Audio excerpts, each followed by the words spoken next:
થવાની છે, સૌપ્રથમ વખત આ રીતના રાહુલ ગાંધી એમના માતા અને બહેન આવી રહ્યા છે, તો આ તૈયારીઓ સાથે હવે ગુજરાતની પ્રજાને કેવી રીતના કોંગ્રેસના આગેવાનો છે એમાં એક ગુજરાત એક મહત્વનું આઝાદીની લડાઈનું એક કેન્દ્ર રહ્યું છે. રાષ્ટ્રપિતા મહાત્મા ગાંધીજી, સરદાર વલ્લભભાઈ પટેલ અહીંયાથી આઝાદીની ચળવળ, ગાંધી આશ્રમ અહીંયાથી, દાંડી યાત્રા અહીંયાથી, અને આ કોઈ ઇલેક્શન છે એટલા માટે નથી આવતું. એક તો ગાંધીજીની 150મી જન્મ જયંતિ પણ છે, 150મું વર્ષ. એની સાથે સાથે દાંડી યાત્રા 12મી માર્ચ એક સિગ્નિફિકન્સ દિવસ છે, એક ઐતિહાસિક દિવસ છે.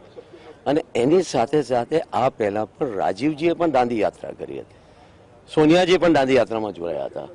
ત્યારે ગુજરાત પ્રત્યે એક અનોખો લગાવ છે. એટલે માત્ર ઇલેક્શન અથવા તો ઇલેક્શન સેન્ટ્રિક આ કોઈ કાર્યક્રમ નથી, પરંતુ આફ્ટર 60 યર્સ, 59-60 યર્સ ભાવનગર પછી અહીંયા જે કારોબારી થઈ રહી છે એનું મહત્વ ચોક્કસ બને છે, પણ એને ઇલેક્શન સાથે જોડવું એ વાત બરાબર નથી. પણ અત્યારે સર કોંગ્રેસમાં જે અસંતોષ ભડકી રહ્યો છે તેના કારણે થઈને જ ધારાસભ્યો કદાચ ભાજપમાં જઈ રહ્યા છે એ હકીકત નો એબ્સોલ્યુટલી બેઝલેસ, એને કાંઈ જ લેવા દેવા નથી.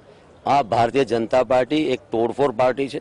એમની માનસિકતા જ એવી છે, કારણ કે એમની પાસે તો કૂવામાં પાણી છે નથી, એવા કંઈક લોકો છે નથી.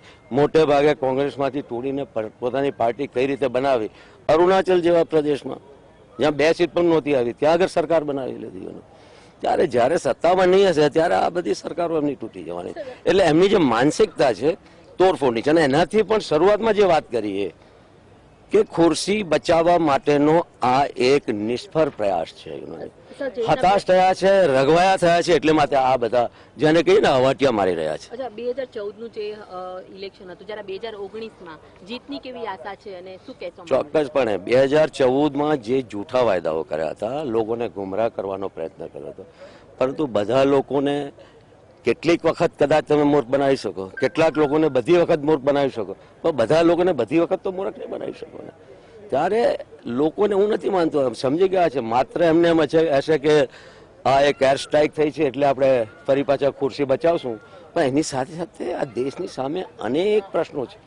બેરોજગારી, કિસાનો, રૂરલ સ્ટ્રેસ જેને કહી શકાય, લોકો પરેશાન છે, બહેનો, વેપારીઓ, વિદ્યાર્થીઓ, કોઈ વર્ગ એવો નથી કે જેમાં સંતોષ નથી.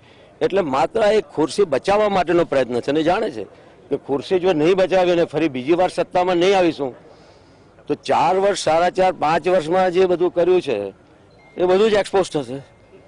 સર, ભાજપે આ વખતે રાષ્ટ્રવાદ સહિતના જે મુદ્દા ઉઠાવ્યા છે ઇલેક્શન માટે, બીજો રસ્તો શું છે? પોતાની નિષ્ફળતાઓ, વિફળતાઓને છાવરવા માટેનો પ્રયાસ છે.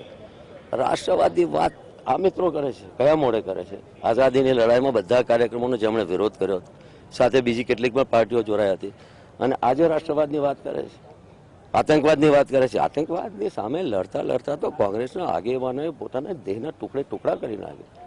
એમાંનો કોઈ એવો છે કરો કે એકાદ આંગળી કે આંગળીનું એકાદ વેડું પણ જેમણે કપાવ્યું હોય, પરંતુ માત્ર લોકોને ગુમરાહ કરીને, લોકોની ભાવનાઓનું શોષણ કરીને સત્તા ઉપર ટકી રહેવું છે, એ જ માત્ર એમનો પ્રયાસ છે. ગુજરાતમાં કયા મુદ્દાઓ, આઈ મીન ઓલ ઓવર કયા ઓફકોર્સ બેરોજગારી, અનએમ્પ્લોયમેન્ટ આજે જબરજસ્ત છે.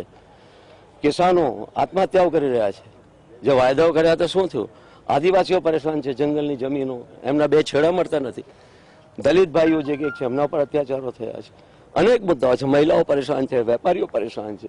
એમની જે નિષ્ફળતાઓ છે, 4.5 વર્ષમાં દેશ કેટલોય પાછળ ગયો છે. અને માત્ર ભાવનાત્મક મુદ્દાઓ ઊભા કરીને રાષ્ટ્રવાદને નામે કે બીજા નામે ફરીથી લોકોને ગુમરાહ કરવા છે. ગુજરાત માટે હજુ પણ ભાજપ એવું કર્યું છે કે 26 બેઠકો આ વખતે પણ એમના હાથમાં જશે, શું કહેશો? છેલ્લા ઇલેક્શનથી અત્યારે 150 સીટની વાત કરતા હતા ને, 100ની અંદર આવી ગયા છે. એનાથી ખરાબ